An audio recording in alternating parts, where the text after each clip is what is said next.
ভারতমালার সড়ক নির্মাণ আর বাঘা শেরখান সড়কের উপর যে সেতু কলাপস, দুটি সংযোগ রয়েছে। আমি বর্তমানে রয়েছি রুকনি নদীতে। এখানে একটাই বনগ্রামের একটি পোর্শন, বনগ্রামের লাস্ট পোর্শন আমি উল্লেখ করব। এখানে ভারতমালার সড়ক সংস্কারের বা ভারতমালার সড়কের কাজের জন্য যে মাটি প্রয়োজন, বাঘা শেরখান সেতুটি কলাপস হয়ে যাওয়ার কারণে কিন্তু সেই সেতু দিয়ে মাটি আসার কথা ছিল, সেটা কিন্তু বিঘ্নিত ঘটে। বর্তমান সময়ে এখানে প্রচেষ্টা করছে সেই নির্মাণ সংস্থা ঝন করছে। তো তারা এখানে আমরা দেখছি রুকনি নদীর উপর একটি বাঁধ নির্মাণ করে নদী এপার থেকে মাটি আনার চেষ্টা সেটা তারা অব্যাহত রেখেছে। আজ অন্তত 10 দিন থেকে এখানে উপরে বাঁধ সৃষ্টি করে গাড়ি পার করে ওপার থেকে মাটি আনার তারা চেষ্টা করছে। তো বর্তমান এই জায়গার যেটা পরিস্থিতি আমরা আপনাদেরকে দেখানোর চেষ্টা করছি। ঠিক এর সময়ে এখানে আমরা দেখছি যে একটি এক্সকেভেটর, সেই এক্সকেভেটরের সাহায্যে কিন্তু নদীতে বাঁধ দেওয়ার চেষ্টা করা হচ্ছে। জানি না কতটুকু টিকবে। এখানে সেই কনস্ট্রাকশনের ইঞ্জিনিয়াররা রয়েছেন, তারা দেখছেন। তো এখানে আমরা দেখছি 2টি পাইপ বসানো হয়েছে। সেই 2টি পাইপের মাধ্যমে জল নদী কিন্তু আরেকবার উল্লেখ করি, আমরা অতীতে বারবার উল্লেখ করেছি, রুকনি খরাস্রোত নদী। এ নদীর উপরিভাগে মিজোরামের অংশে রয়েছে একটি হাইড্রোইলেকট্রিক প্রজেক্ট, যেটাকে সেরলুই হাইড্রোইলেকট্রিক প্রজেক্ট বলা হয়। সেই সেরলুই হাইড্রোইলেকট্রিক প্রজেক্ট থেকে বিভিন্ন সময়ে জল কিন্তু ছাড়া হয়, আর যখনই জল ছাড়া হয় তখন কিন্তু নদী ফুলে ফেঁপে ওঠে। ঠিক এই জায়গার একটা ছবি আমরা যদি আপনাদের উদ্দেশ্যে তুলে ধরি। এখানে কিন্তু অত্যন্ত ছোট্ট করে দেওয়া হয়েছে নদীর যেটা অংশ, প্রায় আমরা যদি উল্লেখ করি 90% কিন্তু মাটি ভরাট, 95% মাটি ভরাট করে দেওয়া হয়েছে। মাত্র 5% অংশ রয়েছে। আর এখানে কিন্তু প্রচন্ড স্রোতের সৃষ্টি হয়েছে। 13 সেপ্টেম্বর আপনারা অবগত আছেন, সেই 13 সেপ্টেম্বর রাত 8:15 বাঘা শেরখান সড়কের উপর নির্মিত যেটা সেতু, পাকা সেতু, সেই সেতুটি কোলাপস হয়েছিল। তার পরবর্তী সময়ে মানুষ বিভিন্নভাবে অসুবিধার সম্মুখীন হয়েছেন।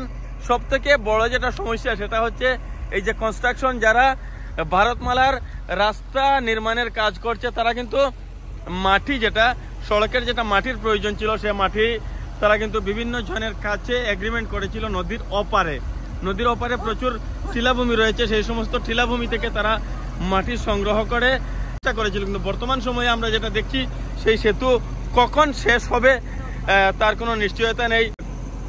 কনস্ট্রাকশনের দায়িত্বে যারা রয়েছেন তারা কিন্তু বসে থাকতে চাইছেন না, তারা চাইছেন কোনো না কোনোভাবে যদি মাটি সংগ্রহ করা যায়। তো এখানে আমরা দেখছি নদীর উপর বাঁধ সৃষ্টি করে, সেই নদীর উপর বাঁধ দিয়ে আর সেখানে পাইপ লাগিয়ে নদীর জল সেই পাইপের মাধ্যমে বের করে দিয়ে তারা কিন্তু এই বাঁধের উপর দিয়ে গাড়ি চালানোর চেষ্টা করছেন। জানি না কতটুকু সফল হবেন। আমরা আরেকবার উল্লেখ করছি পাহাড়ি নদী রুকনি, আর এখানে যেটা নদীর যেটা কারেন্ট, যেটা স্রোত, জলের যেটা স্রোত, তারা সেটার সঙ্গে যুদ্ধ করছেন। আজ অন্তত 10 দিন হয়ে গেছে। সেই 10 দিন থেকে এখানে মাটি ভরাটের কাজ করছেন তারা। ঠিক এত বড় একটি নদীকে তার চেষ্টা করছে, সেটা কি সম্ভব হবে? আপনি কি বলবেন?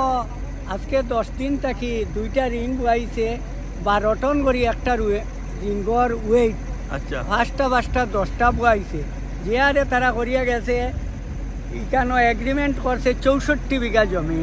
আচ্ছা, 3 মালিকানায় 64 বিঘা জমি আমরা সাথে এগ্রিমেন্ট করছে। করার পরে তারা এখন রয়েছে 8 থেকে 10 হাত। কিন্তু তারা আজকের ভিতরে সাকসেস করিয়া রবিবারে তারা পাহাড়ও ধরি লইত, ইঞ্জিনিয়ারের ইনস্ট্রাকশন যে রবিবারে তারা ওপেনিং দিলেই তো পাহাড় কাটা। তারা আজকে 1 ডিসেম্বর থেকে নদীর উপরে কাজ আরম্ভ শুরু করছে। আজ হইল 10 দিন করে ভিতরে আগাই গেছে। আজকে রাত্রে এটা শেষ করে দিব, রাত্রের ভিতরে। এখানকার যারা স্থানীয় তাদের সহিত কথা বলে যে বিষয়টি অবগত হয়েছে, তারা উল্লেখ করতে চাইছেন এখানে স্থানীয় কয়েকজনের সহিত একটা এগ্রিমেন্ট হয়েছে সেই কনস্ট্রাকশনের সহিত। সেই এগ্রিমেন্ট অনুসারে তারা নদীর ওপারে প্রায় 64 বিঘা তারা উল্লেখ করছেন টিলাভূমি। সেই টিলাভূমি থেকে মাটি একটা এগ্রিমেন্টের মাধ্যমে তাদের কাছ থেকে মাটি নিয়ে আসা হচ্ছে। আমরা ঠিক এ সময়ে যেটা ছবি দেখানোর চেষ্টা করছি, দেখছি যে নদীতে বর্তমান সময়ে কিন্তু একটি বাহন মাটি লোড, তো গাড়িটি এখানে পৌঁছেছে। তারা এখান থেকে সেই নদীটি যেটা বাঁধ আমরা উল্লেখ করেছিলাম, বাঁধ দিয়ে নদী সম্পূর্ণ ভরাট করার চেষ্টা করা যেটা, তো জানি না কতটুকু সম্ভব নদীকে সম্পূর্ণ এভাবে বাদ দিয়ে আটকানো। আমরা যেটা দেখছি, আর ইতিমধ্যে যে বিষয়টি অবগত হয়েছে, কনস্ট্রাকশনের যদি কোনো কর্মীকে আমরা এখনও এখানে দেখতে পাচ্ছি না। এক্সকেভেটর বা গাড়ি দিয়ে মাটি ফেলার কাজ চলছে। মাটি কিন্তু এক গাড়ি মাটি যখনই ফেলা হচ্ছে, কিছু সময়ের ভিতরে সে মাটি কিন্তু নদীতে সেই স্রোতের মধ্যে চলে যাচ্ছে। একটা পোর্শন আমরা উল্লেখ করেছিলাম যে অন্তত 95% নদী কিন্তু তারা ইতিমধ্যে ভরাট করে নিয়েছে। 5% যেটা, সেটা কিন্তু এখানে মাটি ফেলার সাথে সাথে সে মাটি নদী গর্ভে চলে যাচ্ছে, সেই দৃশ্য আমরা এখানে দেখতে পাচ্ছি। গঠানো হয়েছে দুইটি পোর্শনে, যেটা কালভার্ট হিসাবে তারা ব্যবহার করে। এই কালভার্ট দিয়ে তারা কিন্তু চাইছে সে নদীর যাবতীয় জল এই পথ দিয়ে বের করে নিতে। তো যে বিষয়টি আরও একবার আপনাদের উদ্দেশ্যে উল্লেখ করতে চাইছি, বাঘা শেরখান সড়কের উপর নির্মিত যে বাঘা শেরখান সেতু যেটা কলাপস হয়েছিল, সেই সেতু কলাপসের কারণে কিন্তু এখানে আমরা উল্লেখ করেছি যে আমাদের অসমের অর্ধলক্ষাধিক সহ মিজোরামের এক বৃহৎ অংশের মানুষ প্রচণ্ড অসুবিধার সম্মুখীন হয়েছেন। আর সেই সেতু কলাপসের কারণে কিন্তু বিঘ্নিত হচ্ছে যে ভারতমালার সড়ক নির্মাণের যেটা কাজ।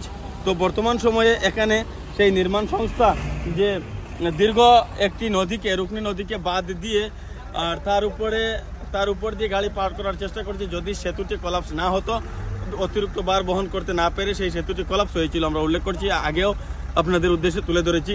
আর আজ আরও একবার উল্লেখ করতে চাইছি, যদি সেই সেতুটি কলাপস না হতো, তাহলে কিন্তু আজকে এই কনস্ট্রাকশন কোম্পানি যেটা আছে, তারা কিন্তু অনায়াসে রাস্তার যেটা কাজ অনেকটুকু এগিয়ে নিয়ে যেতে পারতো। তো এই একটি মাত্র সেতু কলাপস হওয়ার কারণে যে মানুষের মধ্যে যেটা দুর্ভোগ বা যেভাবে মানুষ অসুবিধার সম্মুখীন হচ্ছেন, সেটা কিন্তু বলে বোঝানো সম্ভব নয়। আজকে যে বাঘা থেকে খাসপুর যে 300 মিটার জায়গা, সেই সেতুটি কলাপস হয়ে যাওয়ার কারণে সেটা কিন্তু 23 কিলোমিটার নয়, 25 কিলোমিটার দূরত্ব হয়ে গেছে। অন্তত 25 কিলোমিটার ঘুর পথে সেই জায়গাতে আসতে হয়। বাঁধ নির্মাণ হচ্ছে, কোনো ব্রিজ নয়, শুধু নদীর উপরে কালভার্ট বসিয়ে দিয়ে যে একটি বাঁধ নির্মাণ করার চেষ্টা করা হচ্ছে, কোনো সেতু নয়। যে তথ্যটা আমরা এখান থেকে যেটা পেয়েছি, সেটা আপনাদের উদ্দেশ্যে সরাসরি তুলে ধরলাম।